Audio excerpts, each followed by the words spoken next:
Hello, welcome to Unicorn Princess Tarot. So, ito yung reading natin for Earth Sign, Taurus, Virgo, Capricorn. Pick only what resonates, guys.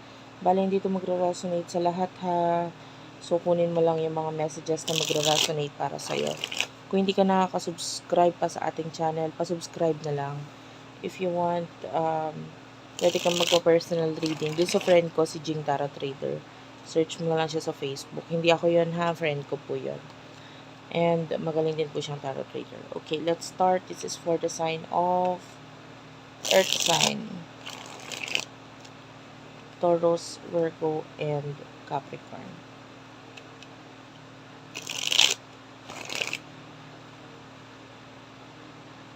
Start na natin ang iyong reading.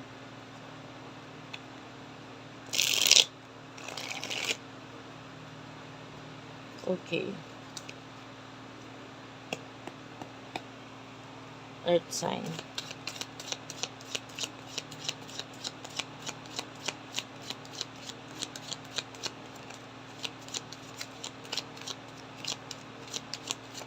This is general love reading. Take only what resonates. Queen of Wands and the King of Pentacles.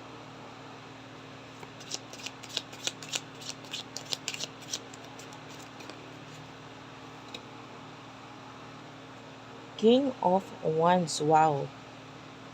And the Magician. And at the bottom of the deck is the King of Swords. Ayan, wow. Puro King and Queen ang lumabas. And the Queen of Swords. Oh, wow. Yung iba sa inyo, ikaw ay might be a person na it could be a boss or someone na nasa mataas.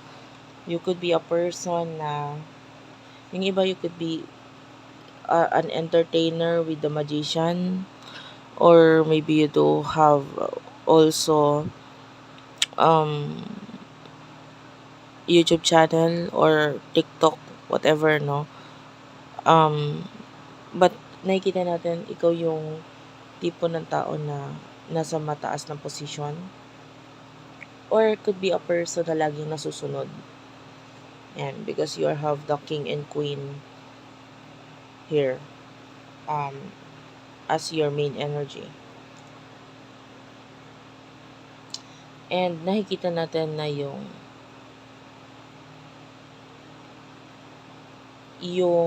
kagalingan mo, skills mo, talents mo ay ginagamit mo ngayon maybe to improve whatever you have now, no? Inilalabas mo lahat ng kagalingan mo. Maybe some of you do own a lot of business, and naipapamalas mo or nailalabas mo lahat ng ito. With the Page of Pentacles, Taurus, Virgo, Capricorn energy, ang daming opportunities yung dumadating sa'yo actually eh. I feel like may mga opportunity ka rin na ginrab, pero not necessarily tinuloy. Pero nandun yung at least tinry, at least ginrab mo yung opportunity. Pero pwedeng hindi itinuloy. And it's okay kasi you do over the world. Whatever you have right now, ito yung kailangan mo talaga. So kung ano yung inalisan mo, dapat lang talagang alisan mo siya kasi hindi naman yun yung makakapagpa-complete sa'yo. Especially with the Knight of Swords. This is you, and you use your intuition with the moon. Ginamit mo yung galing mo sa intuition mo. Pakiramdam mo na parang ayoko na yata dito, parang ayoko nang ituloy ito. So, ayan. And nakikita natin, you are a person na hindi mo talaga kayang gawin yung mga bagay na ginagawa or ipinapagawa doon.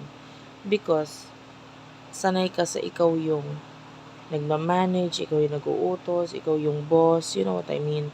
So, might be kung ano man itong inalisan mo, hindi talaga ito match para sa'yo. Okay? So, anyway, let's move on to the person that you are dealing with.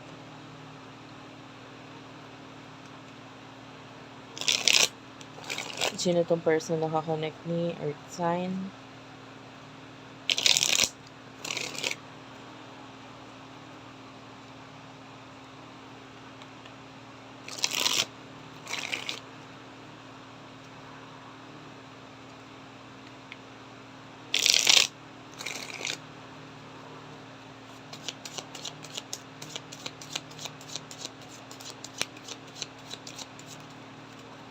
And you have here the Page of Pentacles, the Wheel of Fortune,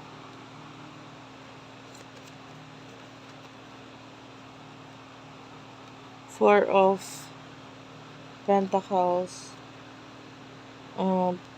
Pwedeng may pagkakalayo sa inyo. The World is at the bottom of the deck. So, pwedeng may pagkakalayo sa inyo na itong person na ito.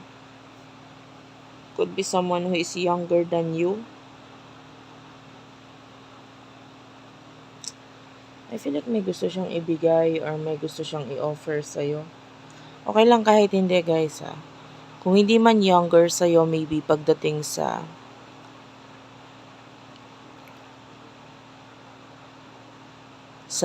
buhay, pwedeng ikaw yung mas marami kang alam, mas marami kang ginagawa.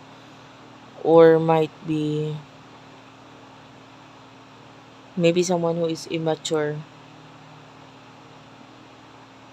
or nagpapakita ng immaturity pagdating sa pag-handle ng money. May malaking pagbabago dito sa person na ito. I feel like he or she is saving money. Nag-iipon siya ngayon. And I feel like may gusto siyang ibigay or i-offer sa'yo, kaya niya ginagawa yun. Okay? Anong gustong i-offer ng taong to?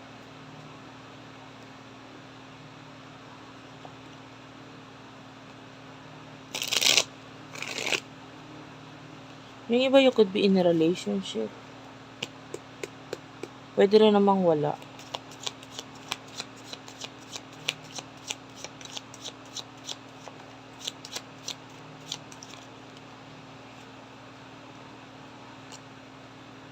Hindi ko ito kunin masyadong marami.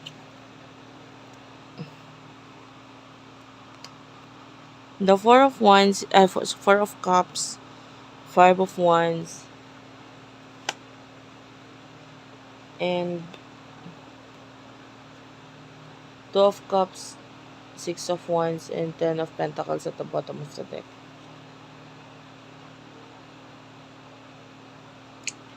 I feel like itong person na ito, parang hindi pa siya sure kasi parang feeling niya magiging mahirap. Gusto niya lang i-offer or gusto niyang ibigay. So, kaya nga ngayon nag-iipon na ng taon to. Kasi gusto niyang i-offer or gusto niyang ibigay ito, pero parang mahirap pa sa kanya ngayon na mai-offer or maibigay ito. So, parang hindi mo kailangan muna mag-expect. Huwag ka muna mag-expect.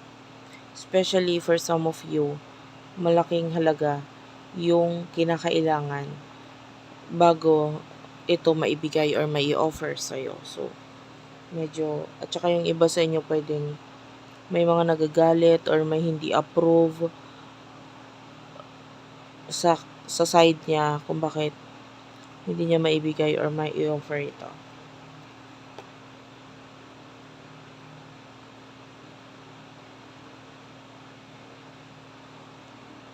Some of you, this could be an offer of partnership, relationship, or marriage. Ayan. Pero may nakikita tayo dito on the devil, which is pwedeng yung nagiging kontra sa offer na gustong ibigay sa iyo ng taong ito. So, yung iba sa inyo, pwede namang meron naman siyang money, pero nag-aalangan pa siya kasi nga may mga nakikialam. Pwedeng ganun. So, take only what resonates.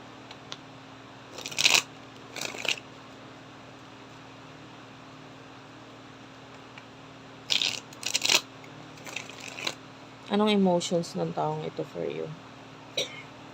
Emotions niya para sa'yo.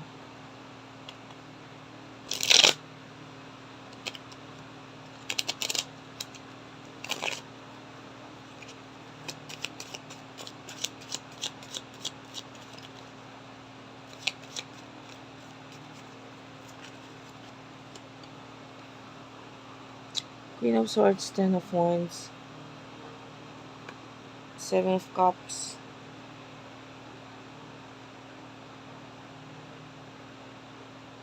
clarify the Queen of Swords, please. Three of Pentacles.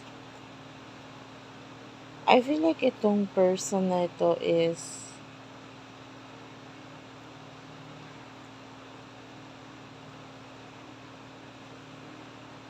some of you nahihirapan siya.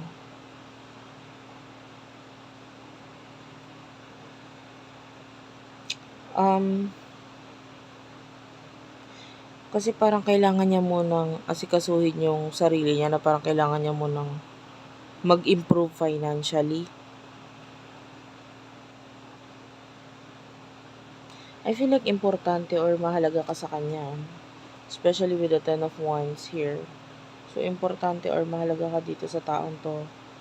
Pero, with the Seven of Cups, siya kasi yung tipo ng tao na parang gusto niyang ibigay lahat ng best para sa'yo. And hanggat alam niya sa sarili niyang hindi niya kayang ibigay lahat ng best para sa'yo, hindi siya makikipag-connect ng maayos. Like, kailangan niya munang i-improve ang sarili niya. This person is feeling sad. The Empress kasi you look good. Alam mo yun, yung parang nasasaktan siya kasi or nalulungkot siya kasi parang hindi ko kayang ibigay pa sa ngayon yung mga bagay na deserve mo na karapat-dapat para sa'yo. Yeah, this person wants to give you everything. Pero parang nakikita niya kasi parang ano pa yung sarili niya, masyado pa siyang mahina, pwedeng yung if you're dealing with someone na nagtatrabaho, yung parang hindi pa enough yung sahod ko to give you what you deserve in life. Parang ganun. So, what will happen in the near future for you, Earth sign?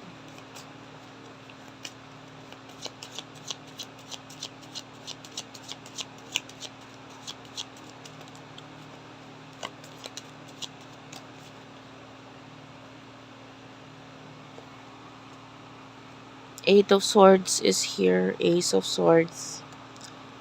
The Moon and the Six of Pentacles.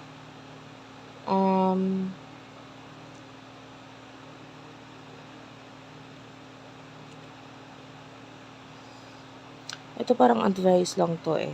In the future, wag ka masyadong magtiwala sa mga tao sa paligid mo. Like, choose your friends wisely. Some of you, meron ka mga tinutulungan na tao.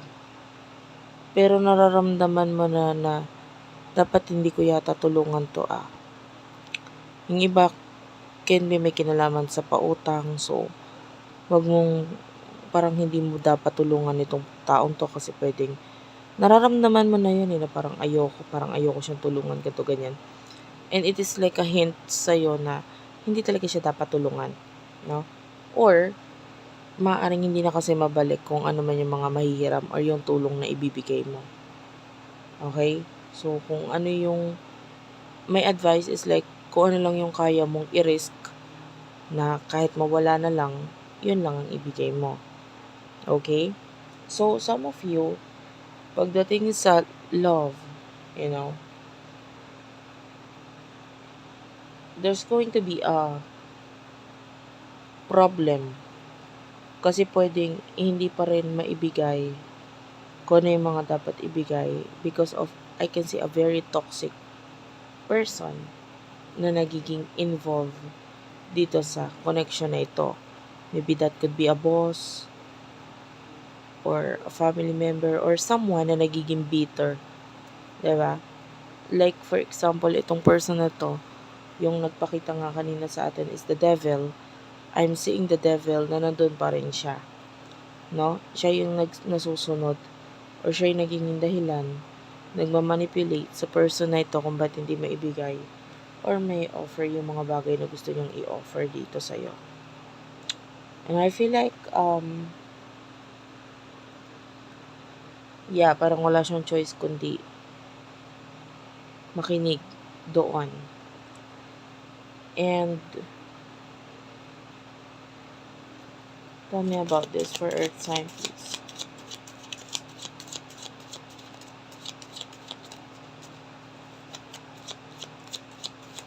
So, talagang may nagdidikta dito sa person na ito.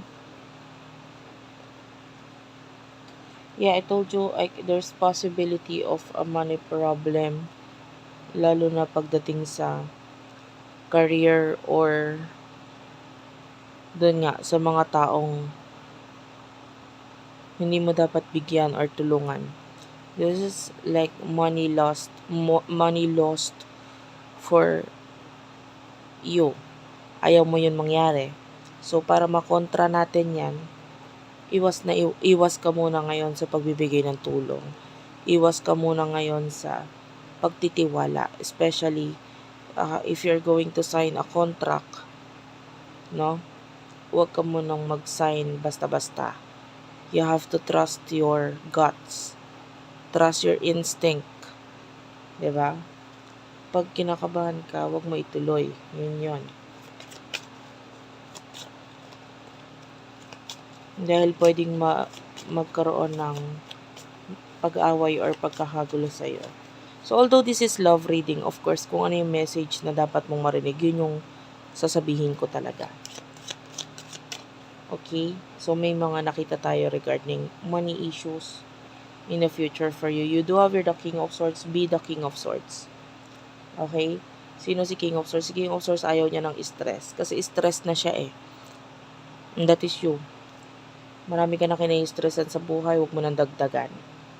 Okay? Regarding this new beginning, the Fool is here.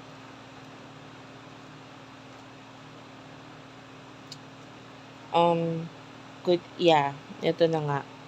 Maybe a new beginning regarding partnership or something. Nakita mo yung energy ng Seven of Swords. It's like pag-iwas. So, kung itong new beginning ito, kailangan mo mag-take ng risk or kailangan mo makipag-partner, umiwas ka dito. Okay? There's an offer for you na paparating. Pero, of course, hintayin mo muna bago ka magdesisyon. Kailangan marami ka munang option. So, maaring hintayin mo muna yung ibang option for you bago ka magdesisyon. So, thank you for watching, guys. I love you all. Sana nakarelate kayo. Please do like and subscribe to our channel, Unicorn Princess Tarot, Manan PTV, Virgo Philippines, Lapit Hapon TV, Water Sign Philippines. Thank you for watching and bye-bye.